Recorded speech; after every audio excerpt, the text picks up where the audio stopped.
Hi everyone, this is me Krishna and welcome back to my YouTube channel. तो आज हम बात करते हैं कि प्रॉब्लम सॉल्विंग क्या है एंड उसकी डेफिनेशन, कैरेक्टरिस्टिक देखते हैं। और यहाँ पे जो साइंटिफिक तरीके से जो प्रॉब्लम सॉल्विंग बताई उसके बारे में बात करेंगे। तो कोई भी प्रॉब्लम हो उसको कैसे सुलझाना है, सॉल्व कैसे करना है उसके बारे में। तो in cognitive psychology the term problem solving refers to the mental process that people go through to discover, analyze and solve problem. The ultimate goal of the problem solving is to overcome obstacle and to find a solution that best resolves around the issue. तो कोई भी जो प्रश्न है या कुछ भी problem है उसको कैसे अच्छे से हम सुलझाएं उसको प्रॉब्लम सॉल्विंग बोलते हैं। ठीक है, डेफिनेशंस देखते हैं। एक स्किनर ने दी है, problem solving is a process of overcoming difficulties that appears to interfere with the attainment of a goal. It is a procedure of making adjustment in spite of interference. And nature of problem solving देखते हैं। The problem solving behaviour involves quite deliberate, conscious and serious efforts on part of the problem solver, and problem solving behavior helps in the removal of or adjustment with inferences and ultimately helps an individual to reach his goal and satisfy his motives.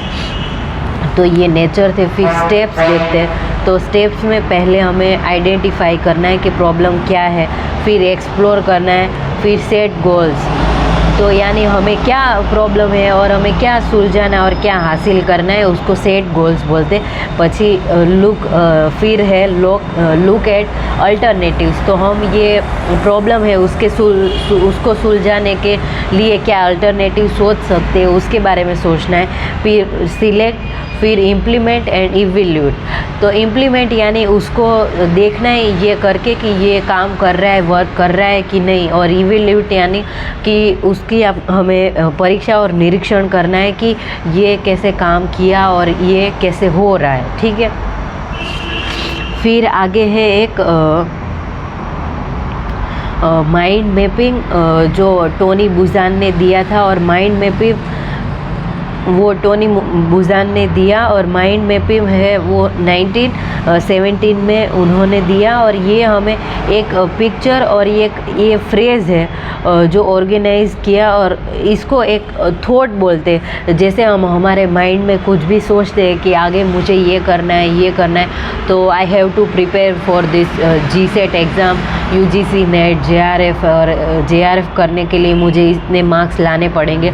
तो हम mind map बना के हमारे मन में एक हम चलते हैं, उसको माइंड मैपिंग बोलते हैं। ठीक है, फिर आगे है कि फैक्टर्स अफेक्टिंग प्रॉब्लम सॉल्विंग। तो उसमें कौन से फैक्टर्स है जो प्रॉब्लम सॉल्विंग को अफेक्ट करते हैं। तो उसमें फंक्शनल फिक्सनेस आएगी कि कुछ भी जो थियरी है, it is the tendency to view problems only there the customary manner and it prevents problem people from fully seeing all the different options that might be available to find a solution. तो functional fixedness यानी कि एक दिशा में ही सोचते रहना और ऐसे ही सोचना कि बस इसका सॉल्यूशन ये एक ही है। बट हम ऐसे कर सकते कि कुछ दूसरा भी ऐसे उपाय हो सकता है, कुछ दूसरा प्लान बी करके भी हो सकता है, तो हमें वो भी सोचना है। ठीक है, फिर है अजम्पशन यानी हम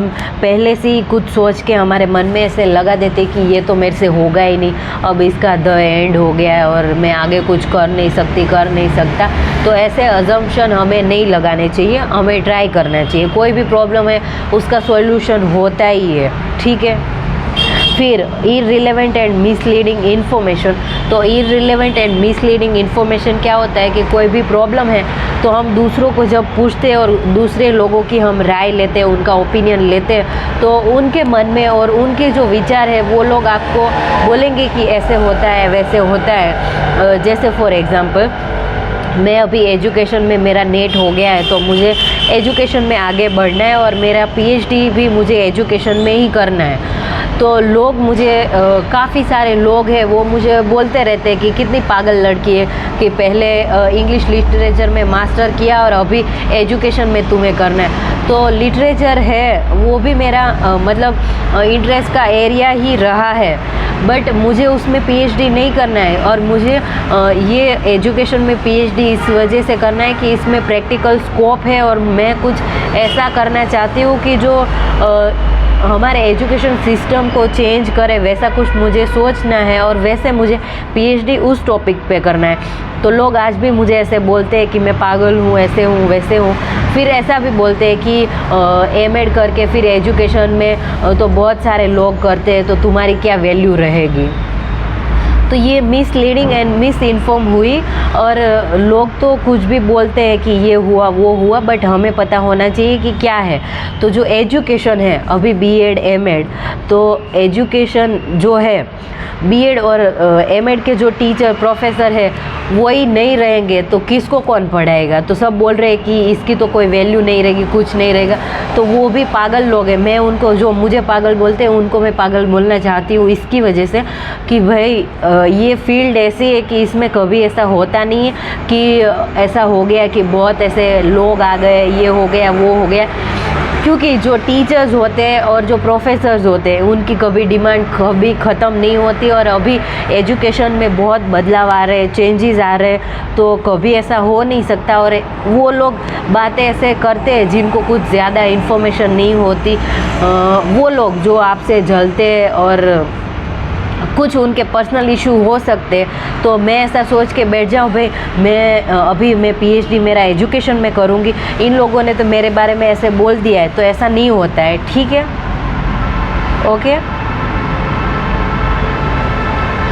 फिर आगे है मेंटल सेट, यानी हम क्या सोचते हैं क्या करते हैं उसके बारे में और हम कैसे उनको सॉल्व करेंगे उनके बारे में। ठीक है, तो आगे हम देखते हैं कि ये प्रॉब्लम सॉल्विंग था, इनकी डेफिनेशन देखी, नेचर देखा, फिर स्टेप्स देखे। पहले आइडेंटिफाई करना है, एक्सप्लोर करना है, सेट गोल्स करना है, फिर look at alternative, select, implement and evaluate करना है। फिर माइंड मैपिंग देखा जो टोनी बुजान ने दिया है 1970 में।